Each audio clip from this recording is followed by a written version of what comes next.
This is one of my creepier yet weirder experiences, and recent, I still get nightmares over it. It was like 5 in the morning, my dad had an appointment at the hospital, so he dropped me off early at school. Seeing I had 2 whole hours to kill, I headed over to the food court nearby to get some early grub. There's a stall I favor which opens up early to prepare the food. I'm an exception, seeing how I've regularly ordered from them, so they allowed me to take away some food. Settling that, I headed back to school. It was 5:20 then. I ate my breakfast as soon as I entered the school. The gate was already open. The security guard looked at me and told me, "Better eat at canteen, you upper SEC, right? Better don't go upstairs." I was wondering if he was worried he'll get blamed for me leaving the empty food packet around later, but I assured him I'll dispose it properly. He wanted to warn again, but it fell on deaf ears. I know, I'm stubborn. Anyways, I managed to finish my grub once I hit the 3rd floor, which was my class's level. I threw away the empty containers properly like the good boy I was. Then, since it was early, I checked my phone. 5:36. Still early. Generally the entire school still wasn't lit, so it was eerily dark and empty. I was used to it. But then thoughts started swimming in my head. There was once a murder happened in our school. I'm not sure about the facts, but a woman committed suicide in one of our level 3 classrooms. Curious, ballsy, and overall stupid, I decided to investigate. I peered into every classroom, using my camera phone to videotape my progress. After scanning, I would enter the classroom, walk into the middle and do a 360 scan. Anyway, this went off without a hitch until I reached the fabled haunted classroom. As soon as I peered into it, I felt my adrenaline spike. There was indeed a woman. Her back was facing me.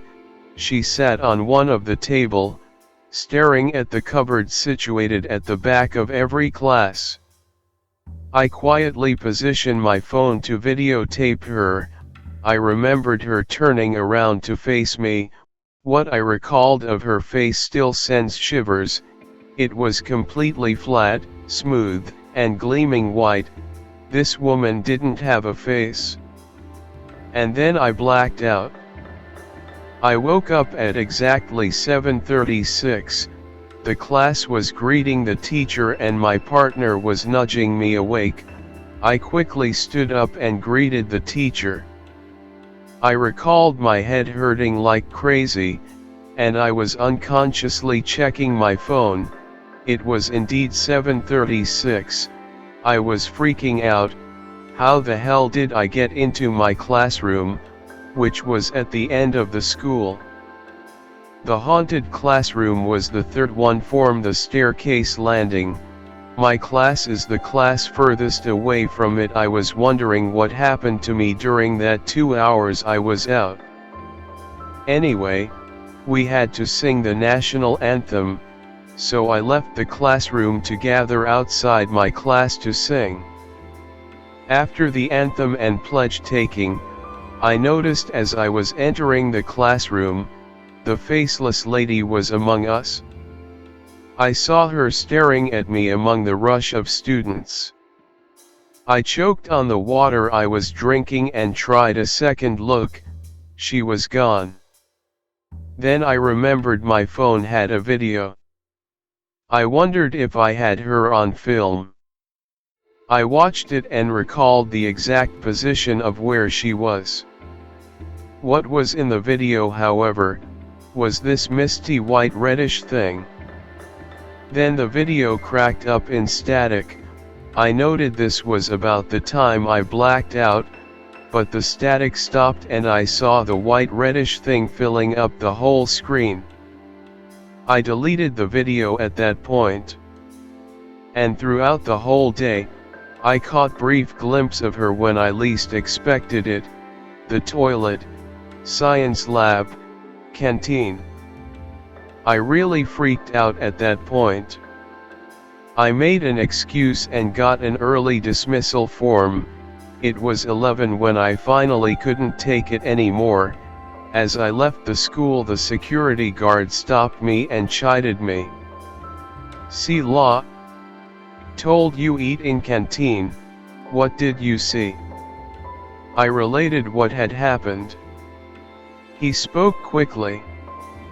"She must have possessed you during that 2 hours, never mind, go home, talk to your elders and ask them to bless you. It will be fine. And if anyone calls your name, don't just look behind, turn your whole body around." This time I listened to his words and headed home by cab. I plugged the MP3 to my ears and played the music as loud as my eardrums could take to strain out any other noises. As soon as I reached home, my grandmother knew what happened and quickly let me in. She asked me to stand in front of an effigy of the goddess of mercy and she blessed me. I headed for the toilet soon after. What I saw in the mirror was scary. My face was pale, very pale, and I had blood trickling from my temple to my neck. I quickly washed away the blood, took a bath, applied some first aid and slept. I woke up at roughly 9 in the night. I knew I was dreaming, but I couldn't recall what was it. But as I thought hard about this, I recalled what I was dreaming: the faceless woman. We looked at each other face to face throughout the whole dream. This happened a week ago. I'm still having the nightmares, but it's getting less and less. And I hardly see the faceless woman anymore. Thank God, actually.